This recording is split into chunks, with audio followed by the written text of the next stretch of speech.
their two sons to fend for themselves in this foreign land. And it's interesting that Naomi doesn't go at that time, whether the sons were too young or whether she felt that she already had the care to take care of her sons in this land. She did. And so it says that when they got older, that her two sons married Moabite women. The very same thing that was detested in another part of the Bible.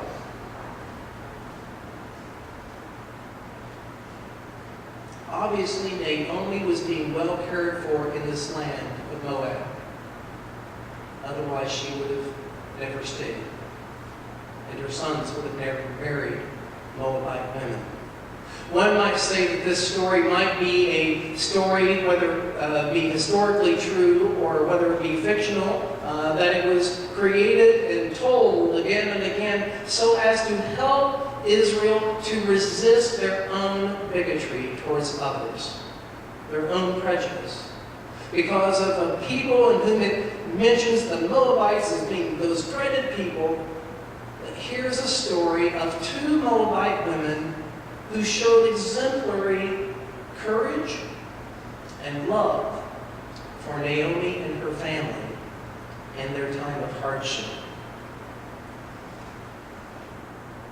When Naomi's sons died, the husbands of these two women, she decided that it was time for her to go back to her heritage, to her homeland, the place where she had ancestors. And so, not because of any rule or obligation, Orpah and Ruth, these Moabite women, decided that they would go back with her. I find this incredible. Would you, as who you are, go with your mother-in-law back? Let's assume that she came from another country. Would you go with her if you knew that the country and the people and where she was going to would discriminate you against you and hate you? Would you go? It seems impractical, and so we have to assume that both Orpah and Ruth had a deep love for Naomi. That whatever they had experienced together, that there was a connection that was made that was of the heart. Not just the mind, but of the very heart and soul. Orpah and Naomi, at Naomi's bidding, listened to Naomi, her words to go back. And Orpah, maybe being the practical one among them, said, okay, I'll go. But not before she gave Naomi a kiss and cried with her 2 times. She obviously loved Naomi very much.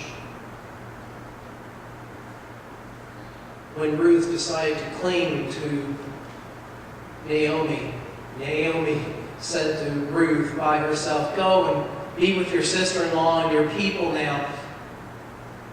Be with them, because that is where your future will be. Your future will not be with me. The story may seem a little unclear to those of us who are unclear with the traditions of that time, but when Naomi was speaking to them and saying, if I had a husband and, had children and stuff, would you wait for them? Well, it was assumed in Jewish culture that if you were married to anyone, that you would then marry the brother of that person if that person died. And so this is why Naomi is saying, I'm too old now to even have children, and even if I could, you'd have to wait many years before they would be of bearing age. But Ruth would have nothing of it. It's interesting. We might say that Ruth did the holy or the saintly thing, whereas Orpah had done simply the practical thing. We see in this context that Ruth's behavior is described with the same terminology in which it is used of God, when speaking of God's loyalty and God's loving kindness to humanity. The steadfastness that is always there, that is how Ruth is described in this text, as having that same quality of God. And certainly we see that she does. We learn that Ruth, later on, much later on, that Ruth, the Moabite, one of those dreaded Moabite women, actually ends up becoming the grandmother of one of Israel's most famous kings, King David. So we have here a story in which turns on its heel the prejudices, the discrimination, the sense of lack of mercy, lack of grace, lack of compassion that the Israelite people had for the Moabites. So it is a story that reminds us that we, the people of God, need to take on the same characteristics as God's self. For us to have mercy, for us to show grace, for us to have compassion for those who we may think of as less than. Do we need such a story like Ruth's today to rid ourselves of nationalism, of racism, of prejudice against immigrants and refugees, xenophobia? Do we need a story to remind us of the virtues of compassion and mercy and grace that we attribute to God, but so often do not display in our own attitudes as a nation towards those we regard as other? The story, beyond this historical context, is a story in which we can read in another way as well. If we put ourselves in Ruth's position, or Naomi's position, we see a story in which tugs at our own heartstrings.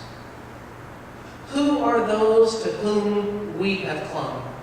Whom we feel so close to that no matter where they might go, that we would want to follow them and be with them. That no matter who their people might be, that we would want to be a part of that people, simply be close to this other person. So enamored, so close do we feel to this person that we would give up our own religious beliefs in order to follow in the religious beliefs of that other person. Can you think of anyone like that?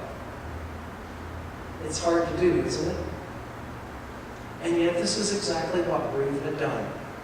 She clung not only to Naomi, but to all that Naomi represented. Willing to give up security in her own homeland, willing to give up her family, and even her religion to go and be with Naomi. Now you can't tell me that there isn't an emotional bond between these two women that is so strong that it's hard to almost imagine. And that's why this story tugs at our heartstrings. Where you go, I will go. Your people shall be my people. Where you lodge, I will lodge. And your God will be my God. Are these not words that show how deep is the bond between two people? And it is not the very same bond that we often want in our own lives. That there be somebody in our lives that we would feel this way about. So close that we can't imagine not being with them. Maybe that person has been a part of our lives already, and we have lost them to death. Maybe we have never met such a person like that. And that we feel, I wish I had that. But whatever may be the case, we see this relationship between these two people. I ask you to think about relationships in your own life of those in whom you've clung to. I remember the story I don't remember it actually happening because I was too young, but the story of when I was but an infant. And I'm told that the family the extended family, not only my mother and my father and my brother, but also my grandparents and even my uncle, who I mentioned earlier, and his family, all went to the Smoky Mountains when I was a wee one, maybe not even 2 years old. And apparently I had already gained such an attachment to my grandfather that I would not let anyone hold me except for Grandpa. Others wanted to carry me, but no, I wanted Grandpa to hold me. Now, I'm not sure whether Grandpa wanted to hold me through those mountains, walking up and down, or not, but that's what he did. We cling to those who are important to us. And I have to say, even though it started at a very early age, all through my life until my grandfather finally died, I was this close to Grandpa. I still remember him. I still cry.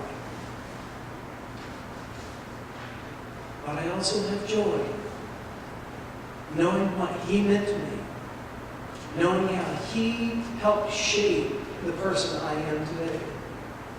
I am so grateful for having the time that I had with him and the blessings.